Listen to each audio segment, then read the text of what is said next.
casa essa que é chamada casa de oração, onde teus filhos vêm, Senhor, para louvar, bendizer o teu nome, ser instruídos pela tua sagrada escritura. Nós te louvamos, ó Pai. Obrigado pelo fôlego de vida que tu concedeu a cada um de nós nesta manhã. Fala de uma forma toda especial, toda sublime, específica aos nossos corações nesta manhã. Que não seja eu, mas o teu Espírito Santo a ministrar em cada coração. É no nome santo, doce de Jesus Cristo que nós oramos. Amém. Há uns anos atrás, conheci um pastor evangelista. E o ponto missionário dele era a Central do Brasil. Todo mundo conhece a Central do Brasil porque pega o trem, e o nome já de Central vem tanto da Zona Oeste como da Baixada, e desemboca todos os trens na Central do Brasil ali, próximo até o Palácio Duque de Caxias, do Exército. E ele, toda quarta-feira, ia ali para pregar o Evangelho. Levava sua caixinha de som, uma auxiliar, uma pessoa o ajudava, e pregava o Evangelho ali. Certo dia ele chegou, rotineiramente, como ele fazia, com um foco de falar de Jesus, de pregar a Sagrada Escritura e de libertar vidas que passam ali correndo, às vezes em cima do laço para trabalhar, correndo, não param, ou algumas são tocadas pelo Espírito Santo, param e ouvem a mensagem, e está os transeuntes ali na Central do Brasil, bem cedo de manhã, e ele arrumando a caixa, acertando o som, pegando o microfone, abriu a Bíblia para ler o texto, quando ele foca a 5 metros dele, um morador de rua, um mendigo, bem fétido ali, recluso ali naquele lugar onde ele estava, e ele passou, olhou aquela visão, aquele homem, e ficou intrigado. Parece que o Espírito Santo começou a incomodar aquele pastor.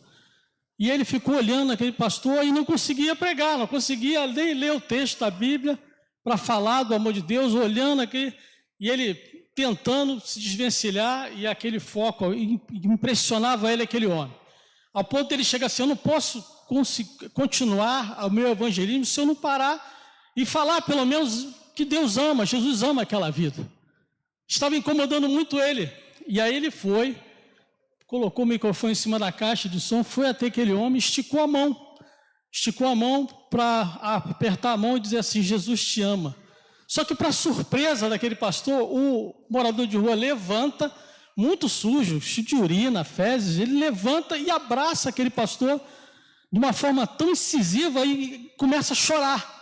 Chorava, abraçado aquele homem, e ele, meu Deus, só misericórdia, tentando se desvencilhar, ele já estava abraçado. Parece que aquele odor entrando todo na roupa dele. Eu falei: meu Deus, como é que eu vou fazer agora? E chorava até o momento que o mendigo para de chorar, soluça, ele se desvencilha do mendigo à distância, e aquele homem diz assim: pastor, há 5 anos que eu moro aqui neste lugar, que eu vivo por aqui, e em 5 anos ninguém, de todo mundo que passa aqui, um bom dia sequer me dava, e o senhor veio aqui e me abraçou. Pastor, eu estou fora da igreja há um bom tempo, eu sou desviado da igreja, e eu creio hoje que o Senhor Jesus viu a minha aflição e usou o Senhor para me dar um abraço. Como faz ou está fazendo a diferença esse seu abraço, esse teu bom dia? Terminado ali, o pregador, o pastor, ele pregou e rumo à Baixada Fluminense, onde ele morava. Para a Baixada Fluminense, e ele imagina assim: agora, como é que eu vou entrar na condução do ônibus, né, todo sujo? Mas aquilo ali, a palavra do morador de rua já o convenceu. Ele foi para casa. Passou-se 8 meses, 9 meses depois, houve uma festividade de aniversário de uma igreja, que este pastor tinha sido convidado para pregar, desse tema, né, resgate de vidas, de evangelismo. E ele foi convidado pela igreja para pregar essa igreja, no aniversário dessa igreja. Chegando lá, pregou a mensagem, começando a falar do amor de Deus, lembrou dessa situação de meses atrás, que Deus tinha criado um ambiente favorável para ele. E aí ele falando sobre isso, testemunhando. Dado momento, um senhorzinho lá no fundo da igreja, lá na portaria, bem vestido, cheiroso, levantou o braço assim e gritou assim: pastor, a igreja toda olhou para trás, pastor, aquele homem que o senhor abraçou era eu. Eu estava desviado das casas do Senhor. O Senhor usou, Deus usou o Senhor pela sua misericórdia, o seu amor, e aquele abraço fez com que eu tivesse convencido que eu deveria voltar para a minha família, voltar para a igreja. Aquele homem estava nas ruas por causa de alcoolismo, foi para um centro de recuperação e estava liberto, para a honra e glória do Senhor. O que faz um abraço. Será que você teria coragem de abraçar um mendigo hoje, ao sair da igreja, um morador de rua? Ou simplesmente esticar as mãos e dizer para ele assim, ó, Jesus te ama. Fazer um convite para vir à igreja. O conceito de relevância, nós vamos ver pelo dicionário Michelis, em 3 formas, o que o conceito no dicionário fala sobre relevância. Relevância é o que fica em relevo, ou seja, em amostra, de grande importância e interesse num contexto, isso é relevância, e que se destaca e se sobressai. Na Bíblia, nós podemos entender que a relevância pode ser entendida como um lugar importante e dedicado na vida de um cristão. Uma relevância. O que é relevante para você? Pregar o evangelho ou ficar aguardando as pessoas entrarem para aquelas portas para receber o evangelho dentro da igreja? O que é relevante para você? O que é mais relevante? Você, num ambiente de trabalho, no seu momento ali de almoço, você ir almoçar e não falar de Jesus? O que simplesmente descansar ou tirar um cochilo? O que é relevante para você? O que é mais relevante para você? A vida com o Senhor, ou os seus afazeres, ou os seus hábitos, seu lazer? O que é mais relevante para você?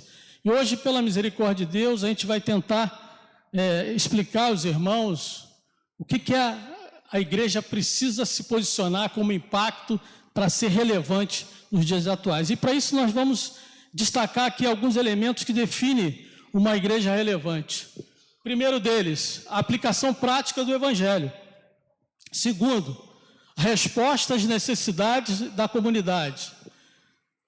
Terceiro, envolvimento cultural e social. E por quarto, discipulado e formação espiritual. Essa é bastante importante para a vida da igreja. E o impacto na sociedade. Nós vamos ver ali uma foto que eu coloquei, isso foi ano passado, lá em Belém, onde eu estava trabalhando, a igreja, lá todo mundo sabe, Belém do Pará tem, inclusive foi dias atrás, todo ano tem o Círio de Nazaré, um trabalho que a igreja católica faz lá de peregrinação, e a imagem, ela roda a cidade toda, e aquela peregrinação. As igrejas, algumas delas mais ousadas, fazem trabalho evangelístico, e uma delas, a Assembleia de Deus local lá, ela aproveitou a rota, o trajeto que a peregrinação passava para montar um ponto de água e evangelizar. A água grátis, né? Jesus, água da vida. E aí isso repercutiu bastante. E as pessoas, os próprios peregrinos ali da igreja católica ficavam se perguntando, mas por que a igreja está dando água para a gente? Por que logo nós somos católicos aqui? Mas havia um projeto ali de inserir, de falar, as pessoas paravam, algumas paravam, e algumas até esqueciam da passeata e ficavam ali intertidas com a mensagem, e é para isso, impactando a sociedade, o momento que eles viviam. E o que a Bíblia fala sobre ser relevante? A palavra relevante parece significar estar em um lugar de destaque aqui, um destaque, mas também é um lugar dedicado à importância na vida do cristão. Nós temos que entender o que é relevância para a gente. É crucial entender que o ID, como foi pregado aqui, falado pelo presbítero Tiago, na passagem de Lucas, de lançar a rede, o ID é essencial. O ir até os perdidos é essencial. No entanto, antes de tudo, é importante voltar e ter comunhão com Deus, para quê? Para entrar nesse lugar. Ou seja, se você quer pregar, você vai pregar quem? Cristo, não você, não seus hábitos, seus costumes ou sua tradição, mas pregar Cristo ressurreto. E para pregar Cristo ressurreto, você tem que conhecer o Senhor. E para conhecer o Senhor, você tem que ter comunhão com Ele, na sua igreja. A Bíblia é considerada uma fonte de revelação da verdade sobre a vida. E alguns arriscam dizer e afirmar que o texto de João, no capítulo 3,16, vai dizer: Deus amou tanto o mundo que deu o seu Filho unigênito para que não morra todo que nele crê, mas tenha a vida eterna. Deus amou o mundo de tal maneira para que todo aquele que nele crê não pereça, mas tenha a vida eterna. E a gente tem como relevância esse texto para nos impulsionar, para nos motivar a ter esse impacto na sociedade. A sociedade que nós vivemos. A sociedade mudou com o passar do tempo, desde a era primitiva, da igreja primitiva, ela vai mudando, mas a palavra de Deus não muda, ela não passa, ela permanece para sempre. Amém, queridos? E ela não vai mudar. A palavra de Deus, ela não vai, o Senhor não vai mudar. O Senhor é ontem, hoje e eternamente. O ímpeto de salvação, o amor pelas almas permanece, não mudou. Mas essa sociedade não merece, e nenhuma sociedade, nenhum momento da história merecia. Nós carecemos da misericórdia de Deus. Jeremias diz, capítulo 3, que as misericórdias dele são as razões de nós não sermos consumidos, e que ela se renova toda manhã em nossa vida. Isso nos fortalece. Aplicação prática do Evangelho. Vamos lá. Ela prega e vive o Evangelho de maneira que faça sentido para as pessoas hoje. Conectando, aí eu gostaria de chamar bem a atenção da igreja, conectar. Hoje então, é uma linguagem bastante peculiar, odierna, que conectar-se, vou conectar na internet, vou me conectar com um amigo pelas redes sociais, conectar os ensinos bíblicos e as realidades cotidianas, como trabalho, família, saúde mental e justiça social. Nós vamos ver isso em Mateus. Mateus capítulo 27, verso 20 e 21 vai dizer: portanto, pelos seus frutos os conhecereis. Nem todo o que me diz Senhor, Senhor entrará no reino dos céus, mas aquele que... A igreja pode ler em voz alta. Faz o quê? A vontade do meu Pai que está nos céus. Fazer a vontade do Senhor. E muitas vezes nós somos blecados, somos interrompidos no nosso ímpeto de evangelismo por causa das nossas vontades. Está chovendo muito. Hoje eu estou cansado. Deus está te mandando, está tirando você da cama para você ir no hospital ou numa penitenciária, ou até mesmo ali na tua vizinhança para entregar folheto. Mas aí é o comodismo, a sua vontade, não a vontade de Deus.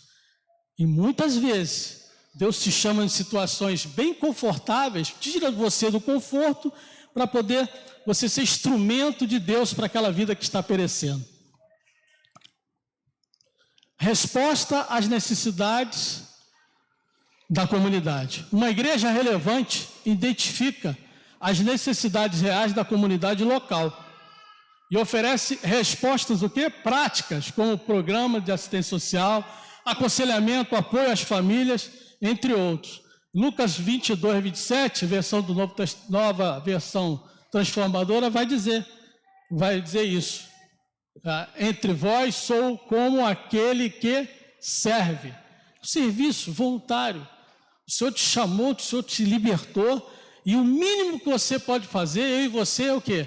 Falar dessa libertação, como é que foi? As boas novas do reino. Transmitir as boas novas do reino. Não é ficar somente para si. E a oportunidade o Senhor nos dá. E através dessas oportunidades, a gente pode transformá-las em ferramentas, como uma ação social. A gente costumava fazer muito isso pelas cidades que eu passei, com apoio das Forças Armadas. A gente fazia o chamado ACISO, Ação Cívico-Social. Então, ia com médico, ia com dentista para comunidades carentes, até mesmo na Amazônia, comunidades ribeirinhas com indígenas, E aí prestava assistência social, assistência médica, odontológica, e com isso também vinha a palavra, o alimento espiritual. Não somente o alimento sólido, mas o espiritual. Há uns anos atrás, quando o Senhor me chamou para o ministério, por volta de 1996, quando eu fui pastorear a primeira igreja, lá em Volta Redonda, nós chegamos naquela localidade, e Deus já tinha trabalhado comigo na igreja que eu era candidato, que eu era membro, em Duque de Caxias, com um trabalho em população de rua, com mendicância. Nós recolhíamos os mendigos, levávamos para a igreja, fazia barba, trabalho social, né? Fazia barba, trocava roupa, dava banho neles, cortava o cabelo, eles ficavam outra criatura, né? E naquele ínterim, ali, naquele momento, após o banho, após o asseio, nós íamos para o alimento sólido, que a mesa diaconal constituía, né? Nós doávamos, nós ofertávamos, a sexta-feira que vem vai ser frango, semana que vem vai ser um assado, e cada um se cotizava para oferecer essa comida. E antes do alimento, a gente pregava, falava do amor de Deus para eles. É o alimento espiritual. A gente via ali Deus trabalhando de uma forma tremenda. Terminando ali, nossos irmãos, amigos, diáconos que nos ajudavam, levavam os mendigos para os locais onde eles estavam. Então, isso é um apoio. É a forma da igreja trabalhar um impacto na sociedade. Fazer aquilo que quase ninguém faz. Os abrigos, pelo menos no estado do Rio de Janeiro, são poucos. Você vê muito mendigo fora aí perambulando. E muitos deles, como nós detectamos lá, há 27 anos atrás, pessoas que eram profissionais de mão cheia, eram mecânicos, torneiros mecânicos, eram pintores, mestres de obra, e estavam na rua por causa do alcoolismo. A família já tinha colocado para fora, precisavam de um centro de recuperação. É interessante, isso era uma rotina toda semana, e Deus tocou nosso coração para que a gente pudesse fazer esse tipo de missão. De outra forma, outra vez, nesse impacto, a gente pode dizer que Jesus ele vai dizer e vai advertir quanto à nossa responsabilidade social. A igreja quer ser relevante, ela tem que entender o que é essa responsabilidade social. E responsabilidade social não é só do pastor Francisco, não é do pastor Rogério. A responsabilidade social é de cada membro do corpo, é a igreja, é a noiva do Senhor Jesus Cristo. E nós temos que ter esse entendimento, para que a gente possa ser um corpo unido para levar as boas novas. O que Jesus vai dizer lá em Mateus capítulo 25, né? Ele vai dizer: quanto ao Filho do Homem vier em sua glória, acompanhado de todos os anjos, ele se sentará em seu trono glorioso. Todas as nações serão reunidas em sua presença, e ele separará as pessoas como um pastor separa as ovelhas dos bodes. Colocará as ovelhas à sua direita e os bodes à sua esquerda. Então o rei dirá aos que estiverem à sua direita: venham, vocês que são abençoados do meu Pai, recebam como herança o reino que lhes é proposto, que lhes preparou desde a criação do mundo. E ele vai agora ser mais incisivo: pois tive fome e vocês, igreja, me deram de comer. Tive sede e me deram de beber. Era estrangeiro e me convidaram para a sua casa. Estava nu e me vestiram. Estava doente e cuidaram de mim. Estava na prisão e me vestiram. Essa é uma realidade. E a gente vai perceber lá, né? Fome, me deram de comer. A simples campanha, uma cesta básica que a igreja faz, já cumpre esse mandamento, cumpre esse ide, cumpre esse afirmativo. Vai. E aí, o alimento, você vai perceber também que a questão de receber, era estrangeiro e me recebeste. Quando eu coloco essa imagem aqui, é uma imagem real. O que acontece hoje na fronteira da Venezuela com o Brasil. Tivemos a oportunidade de trabalhar 5 meses ali, apoiando as tropas, e as pessoas atravessavam a fronteira daquela forma ali, ó. crianças, bolsas, crianças pequenininhas. E o que mais dilacera o coração é ver uma família com 2, 3 crianças, com mochilinha nas costas, com sede, com fome, cansada, andaram 7, 8, 9 km, andando para poder atravessar a fronteira, fugindo do seu país que não tinha mais jeito, ou melhor, não dava mais suporte para a sobrevivência daquelas famílias, atravessando a fronteira em busca de ajuda. E aí a gente recebia esse pessoal, fazia triagem, fazia asepsia, ia para o hospital de campanha para poder fazer os exames, vacinas que tinham sido tomadas. Depois elas iam para um abrigo, família por família, para poder ser catalogada, ou seja, fostes estrangeiro e me recebeste. Só que esse estrangeiro aqui, ele vai muito mais além. Eu posso afirmar categoricamente que aquele que não conhece o Senhor, que está em nossa redondeza, no nosso perímetro de bairro, e nunca entrou numa igreja, é um estrangeiro. E ele entra e você recebe esse estrangeiro. Você recebe esse estrangeiro com amor, com carinho, com aquilo que ele precisa para a sua sobrevivência física e espiritual. Às vezes a gente fica se questionando, né? Tem igrejas que guardam muito dinheiro, né? Ou emprega em situações erradas, em vez de empregar no evangelismo, no apoio, na transformação de vidas. Então, a outra é vestir. Aquela imagem também é bastante peculiar, né? Um senhor dando um calçado para um jovenzinho na rua. Esse calçado também chama muito a nossa atenção. Estava comentando com a minha esposa, há uns anos atrás, 2011 para 12, estive no Haiti, e responsável pela ação social ali, na tropa, junto com... Me colocaram um orfanato de 50 crianças órfãs do terremoto. E nós íamos, levava alimento, dava alimento para eles, levava sacas de arroz que a unidade separava para nós levar, toda quarta-feira, e domingo não, no sábado nós fazíamos um apoio ali de dentista, de médico, e aquele banquete, né, para as crianças. Crianças de 2 anos, 1 ano, 2 anos, até 17 anos, adolescentes. E certa vez nós percebemos que muitos estavam descalços. Eu perguntei para o coordenador do abrigo, falei assim, Supreme era um haitiano, e lá o crioulo é um dialeto francês. Perguntei, Supreme, por que essas crianças estão sem calçado? Aí ele falou assim, não temos condições de comprar calçado para todo mundo. E aí Deus colocou no nosso coração, junto com aquele grupo que me ajudava, de jovens, que eram músicos também, iam lá, tocavam nos dias que a gente ia lá, assim, vamos levantar uma campanha no batalhão para poder arrumar calçado. E aí ficamos praticamente 1 mês em torno dessa campanha, e eu via que ia chegando o dia e não tinha nada. Chegando o dia para ir lá, não tinha nada. Passou-se 1 semana, 2, terceira, quase no finalzinho do mês, no dia que nós iríamos, no dia marcado, um dia anterior, chega um militar que tinha vindo de Santa Catarina, estava no living, no seu arejamento, na sua folga, e passou 10 dias, conseguiram na igreja as ofertas lá doação dos calçados. Quando ele chegou, pastor, olha aqui, isso aqui serve 2 mochilas grandes de calçado. Aí eu chamei aquilo de milagres do calçado. Levamos para aquelas crianças e todas elas recebiam pelo menos 2 pares, para a honra e glória do Senhor. Estive nu e me vestiste.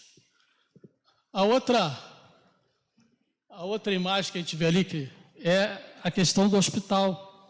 Quantos de nós temos esse ímpeto, né, essa vocação de ir até o hospital para falar do amor de Deus para aquelas pessoas que estão doentes, enfermos, alguns até em estado terminal? É uma missão da igreja, é um ide do Senhor Jesus, ir ao hospital, pregar o evangelho, acalentá-lo. Tem momentos que você chega no hospital, queridos, e uma mensagem que você lê ali não é suficiente, mas de repente uma oração, um afago, vai levantar o moral, vai levantar a motivação daquela pessoa, porque ela foi sendo visitada no hospital. E muitas dessas pessoas, dependendo da enfermidade, como o INCA, como a diálise, você tem pouco acesso. Você vê pessoas de pouco acesso.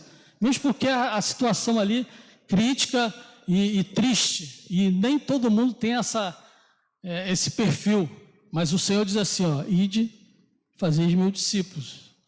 Ide por todo mundo, pregar o evangelho, ide, fazer visitar-me, como diz em Mateus, capítulo 25 aqui. E a visitação de xadrez, a visitação de presos também. Outro lugar completamente esquecido. Há algumas igrejas que fazem esse tipo de trabalho. Mas nada melhor do que você levar o genuíno evangelho de libertação. Não simplesmente, porque ele vai estar preso ali, vai ficar ali anos preso, e o que ele mais precisa é o que aconteceu lá em Atos 16, com o carcereiro de Filipos, ser liberto dentro da cadeia. Ele liberto, ele pode estar trancafiado ali, entre quatro paredes, mas ele sabe que a alma, a vida, e a vida dele é eterna em Cristo Jesus. Você pode dizer amém? É em Cristo Jesus. Não é simplesmente chegar para ele e falar assim, olha, você vai ser solto, Deus está me mostrando. Não, é transmitir o evangelho genuíno. E o envolvimento cultural e social. Em vez de se isolar, a igreja se engaja com cultura contemporânea, oferecendo perspectivas bíblicas. E aí eu chamo a atenção aqui, que se engajar culturalmente não é se submeter à cultura. Não é deixar o mundo entrar dentro da igreja, é o contrário, é você impactar o mundo com o ensino bíblico. E muitas vezes você vê o contrário, não, eu vou me identificar, eu vou me submeter para poder ganhar o drogado, vou ganhar o drogadito, vou ganhar aquela pessoa que está ali à margem da sociedade. Não, você vai amar ele. Você não vai fazer as suas práticas, você não vai legitimar as suas práticas, mas você vai impactar ele com ensino bíblico, perspectiva bíblica, sobre questões sociais, éticas e culturais, como a desigualdade, educação, políticas públicas e direitos humanos. Tudo isso nós vamos ver. Em 2020, quem lembra de 2020 aqui? Máscara, lockdown. 2020, eu estava vindo de Boa Vista, fronteira Venezuela, a missão tinha terminado, e cheguei no dia, minha esposa falando assim, olha, isso aqui está deserto, não está deserto, e eu não queria acreditar que a pandemia tinha dilacerado, tinha feito com que todas as pessoas ficassem reclusas, porque em Boa Vista não estava acontecendo isso. E aí quando nós aterrissamos aqui no Galeão, quando saímos da base aérea, eu comecei a ver poucos carros na rua dia de semana. Cheguei no centro do Rio de Janeiro, deserto. Falei, rapaz, a coisa é feia, está pegando aqui. Aí o meu chefe na hora recebeu a gente e falou assim, ó, semana que vem a gente tem um trabalho. Eu falei assim, amém, vamos ter um trabalho, muito importante. Que trabalho é esse? Ele tinha idealizado, juntamente com o padre, de fazer missas e cultos online. Eu falei, meu Deus do céu, não é comigo isso aí. Aparecer na televisão não é comigo, não tinha esse perfil, era acanhado para essas coisas, ficar de frente com uma telinha e tal. E eu falei assim, não tem para onde correr, é ordem, né? É ordem, não, você vai reunir os evangelhos e o padre vai fazer a missa, quarta e quinta-feira, cada um num dia. Uma transmissão online, Facebook, com uma telinha do celular, como está ali, né? E aí dois militares ali, músicos da minha sessão, falei assim, ó, vamos lá, cada um a gente vai cantar um louvor ali, 2 louvores, 3 no máximo, e eu vou pregar para aquela telinha ali. Essa live, ela rodou o Brasil todo, porque era acessada por todo o Brasil. Todo mundo que estava em lockdown, que conhecia o trabalho, eles acessavam o Facebook naquele horário para receber uma palavra alentadora. Você ia até a casa da pessoa através da ferramenta online, de internet, para poder falar do amor de Deus e confortar essas pessoas. Então, é um impacto que você faz que você tem na sociedade, com perspectivas bíblicas. Citamos, por exemplo,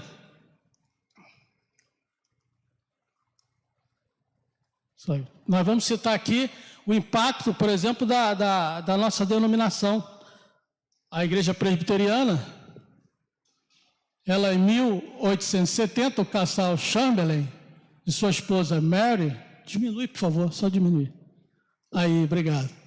Eles idealizaram a escola americana em São Paulo. O que é a escola americana hoje? O Mackenzie. Ou seja, o Mackenzie é fruto de um trabalho de escola dominical em reunião de lar.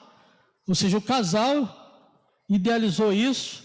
Em 1870 começou e depois virou uma escola particular de ensino fundamental, médio. Hoje é a Universidade Mackenzie, da nossa denominação. Então percebo que há um início muito rudimentar e o início de um casal proposto, convicto que tinham que fazer alguma coisa em solo brasileiro, e eles começaram com a evangelização através do ensino. As professoras, os professores, os docentes estão aqui presentes, que podem fazer esse tipo de trabalho na sua vizinhança, no seu bairro, no seu apartamento, na sua casa, ligando as crianças. Esse mês agora nós tivemos a Escola Bíblica de Férias. Isso já é uma ferramenta evangelizadora. Então, eles começam, propriamente dito, a Universidade Mackenzie na sala da casa desse casal. Nós vamos ver outro também, o impacto na sociedade, como se mostrando relevante para a sociedade, e essa relevância para essa época, 1455, que foi Gutenberg, criador e idealizador da imprensa.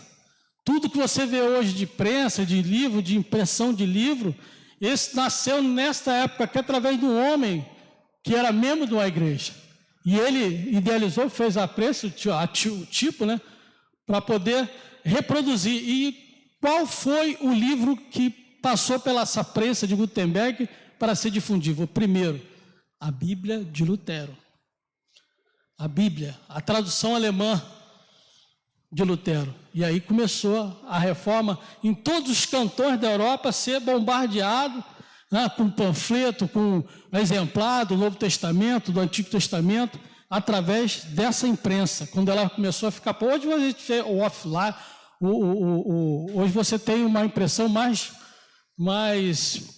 modernizada, a tecnologia avançou. Outro impacto, nós vamos ver, é a questão do discipulado e formação espiritual. E aí é interessante você entender que não se trata apenas de atrair pessoas. Não é atrair pessoa para a igreja. Mas o quê? Ajudar os seus membros a crescer espiritualmente, promovendo o discipulado profundo e autêntico, que transforma vidas e a comunidade. O que transforma o homem não são as ações sociais. As ações sociais, como Jesus está dizendo ali, são ferramentas. Para quê? Para difusão da Sagrada Escritura, para a transformação do homem. É a Sagrada Letra que vai transformar o homem, é a comunhão dele com a igreja, como sendo noiva de Cristo, que vai ser impactado, transformando ele vai transformado, ele vai ter o ímpeto e a vontade motivadora de levar essa mesma palavra transformadora para aqueles que estão perecendo, como ele estava perecendo. Então o ouvinte precisa ser confrontado com a verdade bíblica. Não é simplesmente realizar atividades da igreja, isso é bom, isso é salutar, chamar as pessoas, mas elas têm que sair daqui impactadas com a verdade bíblica. E não entrar, poxa, foi legal aquele louvor, aquele louvorzão foi bom, aquele culto de mocidade, aquele culto, aquele aniversário foi uma benção e tal. Tá, o que você aprendeu ali? Foi um momento, depois chegou a segunda-feira, voltou à vida normal, você não foi impactado com a mensagem, não mexeu com você. Para isso, a mensagem tem que mexer conosco. Não é simplesmente os paliativos da ajuda social. As estratégias, os projetos, queridos, são meios e veículos de apoio, não a finalidade. A finalidade é pregar o evangelho a toda criatura. Quem crê e for batizado será o quê? Salvo.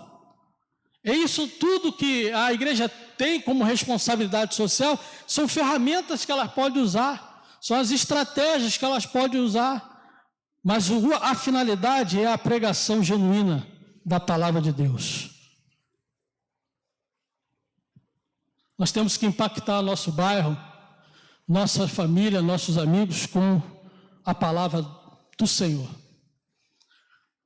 E nós temos um exemplo negativo também. Temos um exemplo lá do missionário, para quem já ouviu falar, o Mahatma Gandhi, que era um líder hindu. E a pergunta que eu faço para todos nós nesta manhã é: para quem você tem testemunhado? Para quem? Seu testemunho tem sido relevante? Tem tido relevância no local do teu trabalho?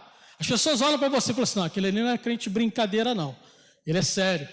Esses dias eu estava assistindo uma live de um agente penitenciário, eu também trabalhei nesse sistema, e ele falou, e foi perguntado: como é que você adquire o respeito dentro de uma penitenciária? Aí ele virou e falou assim: sendo correto. Sendo correto. O que é ser correto? É você agir conforme o que está previsto. Ou seja, está doente, leva para a enfermaria. Está com fome, dá alimento. E ser correto, não se corromper. E aí, aquele que está encarcerado, ele vai olhar para você com um ar de seriedade. Essa pessoa é séria. Então, para quem você tem pregado o evangelho? Para quem? Mahatma Gandhi, ele era líder hindu, e por volta do século XVIII, XVII, do século XIX, virado do século XVIII para XIX, a Inglaterra, ela tinha a Índia como suzerana, ou seja, eles dominavam a Índia ali.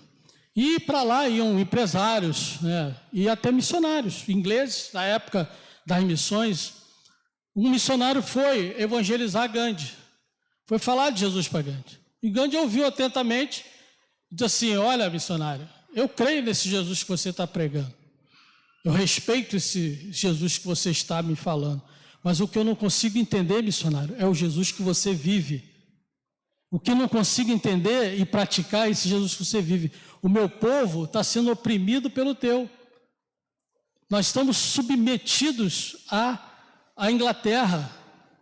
E há brigas, há revoltas, e o teu povo está oprimindo o meu. Eu não consigo crer num Jesus que você vive. Então isso chama a nossa atenção. Como é que nós estamos transmitindo Cristo? Impactando a sociedade positivamente, ou as pessoas falam assim: não, aquele crente ali, leve a mal não, para ser crente assim eu prefiro estar no mundo. Como é que a igreja local, ela impacta a sociedade ou a vizinhança? Isso nós temos que perceber, que é aí que a igreja, Deus vai ver o carinho, o amor, a gente vai falar sobre isso, na igreja, o comprometimento com a igreja, com a palavra de Deus, e aí o Senhor vai ver, está vendo lá? Vai mandar gente, vai mandando gente. Não, eu quero gente lá, porque eu sei que tem irmãos e irmãs amorosos, vão acolher e vão ensinar as verdades bíblicas. É por aí que a gente impacta a sociedade, né? E aí nós temos aquela visão do bem de hoje, eu não quero nenhum centavo apenas, só o abraço. Tem pessoas que precisam somente de um abraço, como eu falei no início da nossa fala. Pessoas que somente precisam que você ouça elas. Certo dia, um diretor do hospital chegou para mim e falou assim: eu estou com minha assistente social, grávida, né? Tá de licença, e eu queria que você ficasse pelo menos uns 2 dias me ajudando aqui na ouvidoria. Quantos conhecem aqui a ouvidoria do hospital? Ouvidoria do hospital é para reclamação, queridos. Você vai lá para reclamar. Aí você vê, ninguém quer saber de ouvidoria. Chega lá, não, reclamar que os atendimentos estão assim, não está assado, não está tendo atendimento e tal. Aí ele falou assim: rapaz, mas mal eu sabia que Deus queria fazer alguma coisa ali. Falei: tudo bem, vamos lá. Aí o primeiro dia, eu sentei naquela sala, botei minha Bíblia aberta, e as pessoas chegavam ali, olhavam, aí já vinham cuspindo marimbondo, né? Para reclamar. Olhava, não era assistente social, falou: entra. Aí você viu o cafezinho, senta. E as pessoas meio atônitas, né? E nervosas. Aí quando começou, você quer que eu faça uma oração por você? Quero sim. Começamos uma oração. E aí a conversa, se eu não cortasse, levava 1, 2 horas. As pessoas iam ali não para reclamar, muitas delas iam para ser ouvidas. Seus dilemas, suas limitações, seus problemas familiares. A doença era a última coisa. E eu percebi que o ser humano precisa ser ouvido. Eu preciso ser ouvido por um pastor. Eu preciso colocar a minha cabeça no ombro de um pastor mais experiente, mais antigo que eu, para me aconselhar. Todos nós precisamos. E o Senhor Jesus sabe disso. Como é que nós vamos impactar a sociedade? Evangelismo urbano, né? Esse evangelismo que nós vivemos na cidade, nós não estamos na selva, nós não estamos numa fronteira com a Bolívia ou a fronteira com o Paraguai, nós estamos na cidade, nós estamos em Big Field, Campo Grande, que não é pequeno. Eu morei em uma outra Campo Grande, Mato Grosso do Sul, que a gente fazia lá de Cáceres, né, no sul da Amazônia até o Paraguai. Então, o evangelismo urbano, ele é diferenciado, é diferente do evangelismo em comunidade ribeirinha, com os indígenas, ou mesmo brasileiros, né? Um problema que tem afetado a igreja, e que a gente tem que se ver livre disso, e repelir, que é a secularização. O que é a secularização, pastor? Secularização são transformados na teologia liberal e na progressista, que invadiram as igrejas, e distorcendo a palavra de Deus e modificando a verdade de Deus, tentando modificar a verdade de Deus. E com isso, as pessoas começam a se assimilar ao mundo.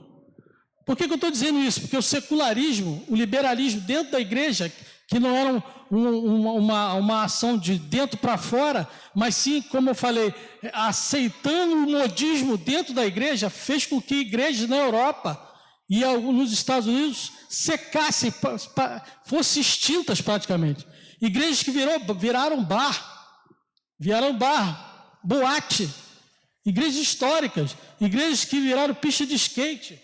Houve uma mudança e diminuição do papel da religião, o papel da relevância da igreja. Aquela igreja ali, ela é irrelevante, ela não faz não tem nenhum aspecto ali favorável, contribuidor não contribui para a localidade, então é melhor fechar mesmo. Vai ser melhor se virar um bar, vai ser melhor se virar um restaurante. Isso aconteceu e está acontecendo ao mundo afora, irmãos.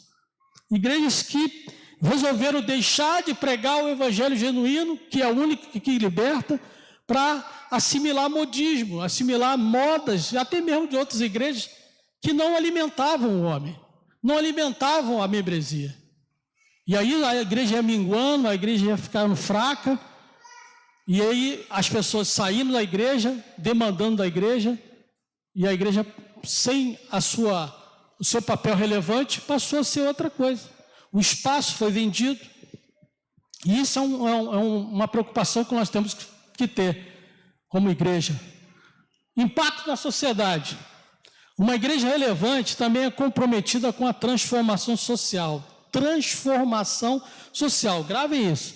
Atuando em questões de justiça, compaixão, solidariedade, buscando também impactar positivamente a sociedade ao refletir valores do reino.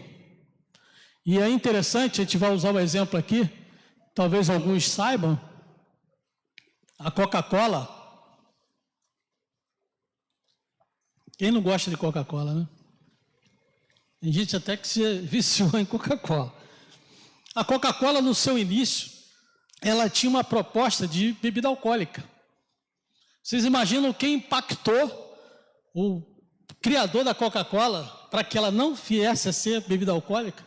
Foi os crentes do século XVII. O mercado puritano influenciou a sua criação. A ética puritana, do tudo para o trabalho, tudo para a honra e glória a Deus, tudo. Então, funcionários da Coca-Cola, pessoas que estavam igual, os próprios, o próprio mercado, os consumidores, começaram a falar, não, influenciaram de tal forma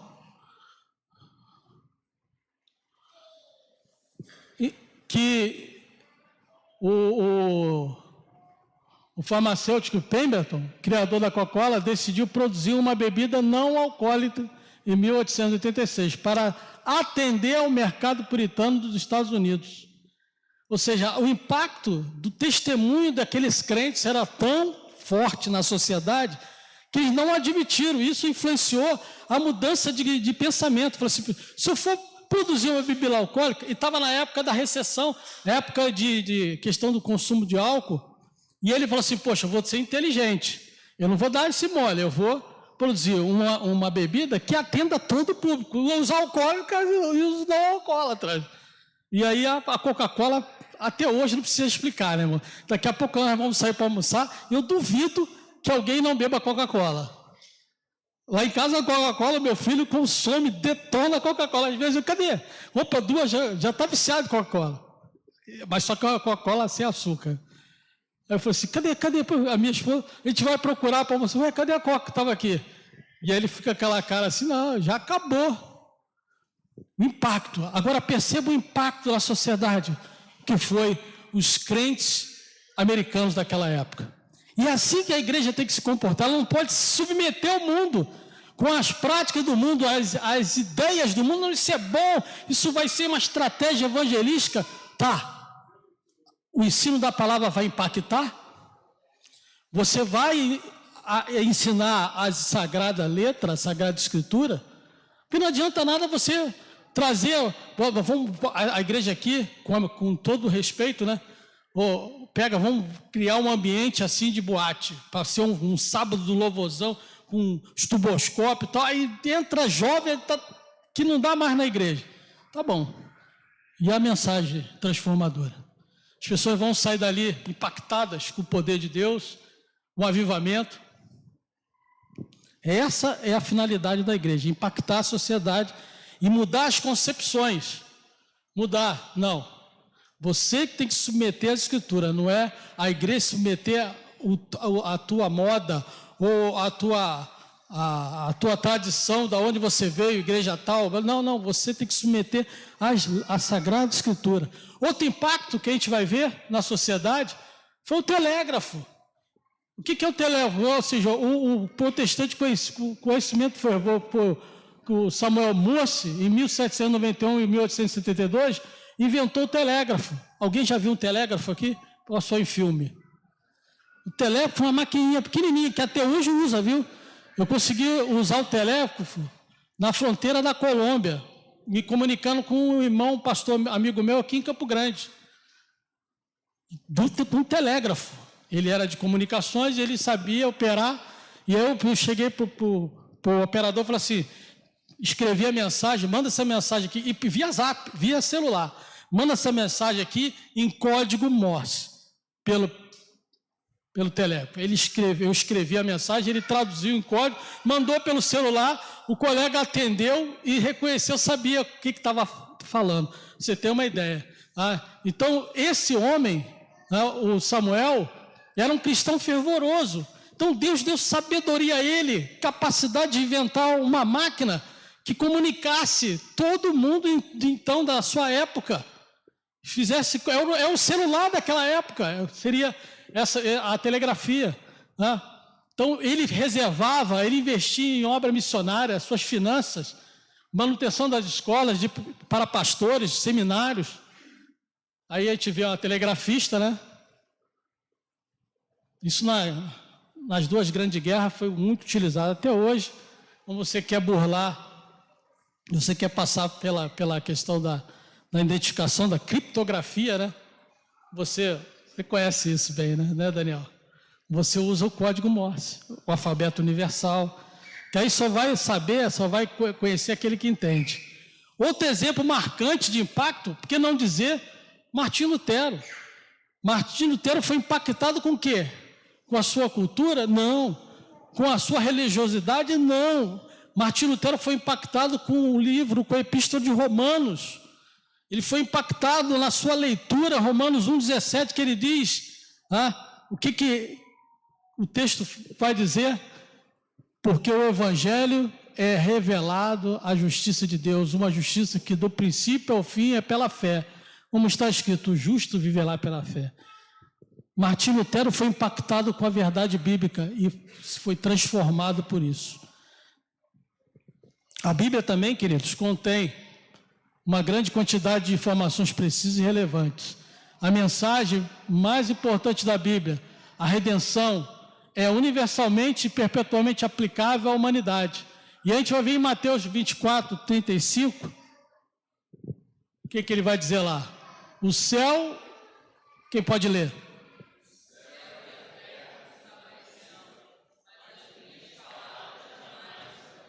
O que ele quer dizer com isso? Olha só, mudam as culturas, as leis, as gerações vêm e vão, mas a palavra de Deus é tão relevante hoje quanto era quando começou a ser escrita. A relevância da Escritura não vai mudar, ela vai ser sempre relevante. Nós que temos que nos enquadrar nessa relevância bíblica. Nós temos que nos assimilar o que realmente Deus quer para a sua igreja. O que Ele quer fazer com a sua igreja. Cada um de nós, como noiva dele, Ele quer impactar o ambiente que nós vivemos. Seja a nossa sociedade, seja um grupo de casais, um grupo de adolescentes, grupo de anciãos. Aonde quer que você pise a planta do pé, Deus está contigo ali para usar você como instrumento dele. Mas aí vem a pergunta, mas como é que eu vou usar? Como é que eu vou ser usado? Para você ser usado por Deus, você tem que primeiro conhecer a Deus. Conhecer os seus atributos. Deus não é só graça, não é só amor. Deus, Ele se ira. Deus é justo. E a santificação, que nós temos que passar pelo processo de santificação, o abandono dos prazeres do mundo, das coisas, do nosso eu, não. Deus tem que ser, Cristo tem que ser o centro da minha vida, o centro do culto, o centro daquilo que eu vou fazer, tudo para a honra e glória do Senhor. E a gente vai ver lá. Romanos capítulo 11, verso 33 a 36, vai dizer: como são grandes as riquezas, a sabedoria e o conhecimento de Deus. É impossível entendermos suas decisões e seus caminhos, pois quem conhece os pensamentos do Senhor? Quem? Quem sabe suficiente para conhecer ou aconselhá-lo? Quem lhe deu primeiro alguma coisa para que ele seja retribuído? Pois todas as coisas vêm dele, se existem por meio dele, e são para ele, a ele seja toda a glória para sempre, amém. Todas as coisas são para o Senhor. Tudo que você faz, o teu respirar, os teus olhares, os seus ouvidos, o teu trabalho, tudo que você faz é para a honra e glória do Senhor. E a gente vai aplicar isso. A primeira aplicação que nós temos, já caminhando para o final: como é que eu faço para ser, pastor, uma igreja relevante? Em dias tenebrosos que estamos vivendo, nós vamos ver alguns princípios que vão nortear essas ações. Primeiro deles, eu já falei aqui, vou enfatizar: não dá para ser uma igreja relevante hoje sem adotar os princípios da verdade bíblica, propagada pela Reforma. Nós estamos na Semana da Reforma, 31 de outubro, nós vamos proclamar a Reforma. Só que a Reforma não é como o meu irmão presbítero Daniel tinha comentado, que uma pessoa chegou para ele: reforma é Lutero, colocou as 95 teses. Não, reforma não é somente isso. Isso é um pontapé inicial. Mas reforma é todo um processo de volta à igreja primitiva, à verdade de Deus na Bíblia. Coisa que não estava sendo pregada na época. E aí ele vai escrever, o apóstolo Paulo, a partir da Epístola aos Romanos, todos esses preceitos, né, doutrinários. Então não dá para a gente impactar o mundo sem uma verdade que nos mudou. Se mudou você, vai ter que mudar quem? A quem você está falando, a quem você está comunicando. É isso que é as boas novas. Boas novas, evangelium, boas novas. Eu vou propagar as boas novas que eu recebi. O segundo princípio norteador para uma igreja relevante: ela deve ser autêntica e não negociar com os princípios morais. O que é isso, pastor? Cabe à igreja o quê? Se fortalecer nos mandamentos de Deus, sem deixar que concepções e teorias mundanas dite a igreja como ela deve se comportar. Ou seja, a identidade da igreja ela tem que prevalecer. O que é a igreja? A noiva de Cristo. E uma noiva imaculada, ela não pode se corromper, ela não pode se prostituir com nada que possa aparentar o mundo, ou até mesmo parecido com o evangelho, mas é um evangelho anátema. Então Cristo não quer isso, ele quer uma igreja pura, separada, vivendo em comunhão com ele, para poder impactar o mundo. Então a igreja relevante precisa ter o amor do Senhor. Em João 13:35 vai dizer: seu amor um pelos outros provará ao mundo que são meus discípulos. O amor do Senhor, que vai provar, vai mostrar para o mundo. Nós vamos ali, Vila Jardim, igreja amorosa, receptiva, acolhedora. Lá você entra, pastor Francisco prega a palavra genuína. Lá eu saio impactado.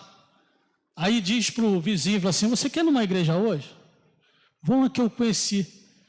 Aí ele já convida o vizinho para as boas novas que ele recebeu.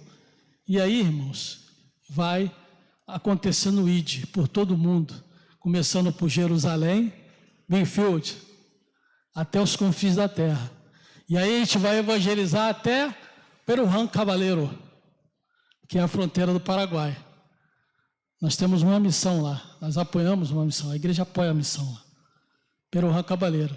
Daqui a pouco vai ser na Bolívia, Santa Cruz de la Sierra, vai ser lá em Boa Vista, quem sabe na Europa, porque a igreja entendeu que ela é relevante, que ela precisa ser presente na sociedade, precisa ser instrumento, veículo, ferramenta de evangelização.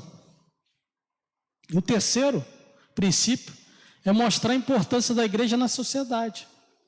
O papel da igreja na sociedade é fazer com que o evangelho chegue aos corações, chegue ao coração das pessoas e interfira, isso é um imperativo, interfira na sociedade. Lembra a Coca-Cola?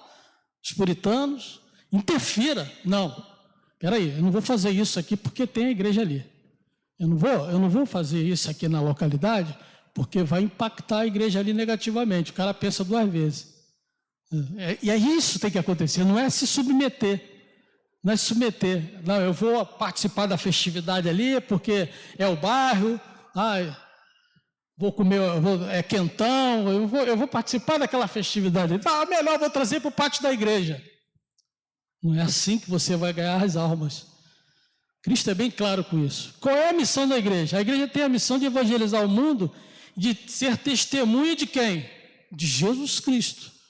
Não é da igreja A, B, C, é de Jesus Cristo. Ou da moda de A, B ou C, ou da tradição de A, B e C, é de Jesus Cristo. Quando você prega a Jesus Cristo, você deixa de pregar o eu, ou o que você acha, o que você entende como certo. Na carta aos Efésios, nós vamos ler a igreja, que era algo importante para o Senhor, no capítulo 5, verso 25, que foi por ela que Cristo morreu. Então nós vamos ver essa missão urbana sendo impactada. A igreja é o corpo de Cristo. O que Paulo vai falar sobre a igreja? A igreja tem uma função de refletir o caráter de Deus no mundo. Em outras palavras, ser testemunha de Cristo. Se ainda há alguma dúvida quanto a isso, o próprio Paulo vai escrever lá. Porque nós, embora muitos, somos unicamente um pão, um só corpo, porque todos participamos de um único pão. 1 Coríntios 10, 17. E seria interessante te ver a igreja, por exemplo, criar um evangelismo impactante com peça teatral nas ruas. Nas ruas. Levar a igreja para o grupo ensaiar um teatro nas ruas. Para impactar, chega como essa igreja fez ali, no sinal. A igreja saindo dos seus muros para impactar a sociedade através da evangelização com teatro nas ruas. Ia no sinal, no semáforo. Parou, fechou o sinal, os jovens chegam ali, Jesus te ama, e frases de efeito ali bíblicas. E os outros que não estão na encenação ali vão dar um folheto, chega no carro ali e fala assim: Jesus te ama, olha, dá o endereço da igreja. Um sábado a gente já ganhou com aquilo ali. E você vai ver os frutos. Não é ficar somente nos alimentando. Você se alimenta e alimenta os outros. Você recebe a verdade bíblica que impactou você e impacta os outros. Essa é a nossa finalidade. Essa é a finalidade da igreja. E para a gente concluir, ser uma igreja relevante é ser o quê? Uma igreja que faz a diferença. Aquele irmão é diferente. Está ali na sua venda, está fazendo a sua venda com o cliente, está percebendo que ele é diferente. A linguagem é diferente. Lembra de ser ouvido? As pessoas às vezes falam assim, não, eu quero o seu produto, mas eu queria conversar com você. Eu estou vivendo isso. Ele vai pedir conselho de você. Ele vai pedir o teu conselho. Ou você está ali no ambiente coletivo e as pessoas estão vendo você. Não, aquele crente ali é íntegro. Aquele é íntegro. Rapaz, eu não vejo aquele crente se aborrecer, xingar, fala mal do chefe, fala mal do subordinado. Você não vê. Ele, vamos orar? Fulano de tal está fazendo isso. Tá bom. Vamos orar por ele? Será que são atitudes que a gente tem que ter, que não pode ser atitudes hipócritas? Ela tem que brotar de dentro de você. São situações que Deus vai colocar a gente, muitas vezes, que para impactar o ambiente e que você tem que estar preparado. Você tem que estar preparado. Então faz diferença no mundo atual. Como faz? Conectando a fé e a ação, evangelho e vida, e prática do evangelho, enquanto oferece resposta significativa para as questões contemporâneas, sem perder o quê? Sem perder o quê? A identidade cristã. Eu vou evangelizar no carnaval. Tá, beleza. O que você vai fazer? Como é que você vai evangelizar no carnaval? Eu vou lá para o bloco. Vou lá para o bloco. Você está se submetendo ao modus operandi da onde? Do mundo. Do mundo. Depois você faz isso, você faz uma estatística, tira uma estatística de quantas vidas foram salvas ali, naquele evangelismo que você fez. Seria mais prático e eficaz você terminou o carnaval, você vai lá para frente da Padre Miguel, né? Aquela escola de samba que está perto aqui, né? Mocidade Independente. Tu chega lá, terminou o carnaval, uma semana depois tu vai para as ruas ali e começa a evangelizar as pessoas que entram e saem. É bem mais prático, bem mais eficaz. Seria isso. Passou o carnaval, passou. A anestesia passou, agora vamos confrontar. Cara a cara, são, sóbrio. Você vai entender o que é o evangelho, porque você está sóbrio. Você não está sob efeito de droga. Você não está numa balada. Você vai entender o que eu vou te falar. E aí Cristo vai operar naquela vida. Amém, queridos? Curva a tua cabeça, fecha os teus olhos. Vamos orar. Eterno Deus, soberano Pai, somos gratos a Ti, Senhor, porque Tu nos escolheste, Senhor, desde a fundação do mundo, ainda que limitados, como diz, perversos, ó Pai, caídos, dependentes da Tua misericórdia, dependentes de Ti, integralmente. Tu ainda assim, ó Deus, pagou o Teu preço, morte vicária, morte de cruz, derramou o Teu sangue para nos resgatar, para nos justificar. E agora, justificados, temos um processo que Tu, através do Teu Espírito Santo, opera em nós, que é a santificação. Nos separamos do mundo. E, ó Deus, agora impactados com o Teu poder, com o Evangelho da graça salvadora, temos agora o ímpeto, o desejo, a alegria da salvação, de transmitir essa mesma alegria, essa mesma salvação àqueles que perecem, àqueles que se perdem. Assim como estávamos no passado, hoje, no presente, nós queremos ter a convicção de que éramos e que Tu transformou, e nós queremos também ver as pessoas no Teu alcance serem transformadas também. Usa a Tua igreja, usa os Teus filhos e filhas em cada ambiente, em cada aspecto ali, social, escolar, seja no trabalho, seja na escola, seja no lar, seja na vizinhança. Ó Deus, usa e aparelha Teus filhos e filhas com as sagradas escrituras, para que eles possam ser veículo de bênção salvadora para muitos que perecem. assim como aquele amigo, pastor que evangelizou, que abraçou aquele mendigo, ó Deus, e aquele abraço, aquela atitude de carinho e amor foi suficiente para aquele homem perceber que ele precisava voltar para o teu aprisco. Nós te louvamos, Senhor. Usa a tua igreja aqui em Campo Grande, em Vila Jardim, usa a tua igreja, Senhor, até os confins da terra. É o que nós oramos, agradecidos em nome de Jesus. Amém. Deus abençoe. Sucesso a toda a igreja no evangelismo. Tiago.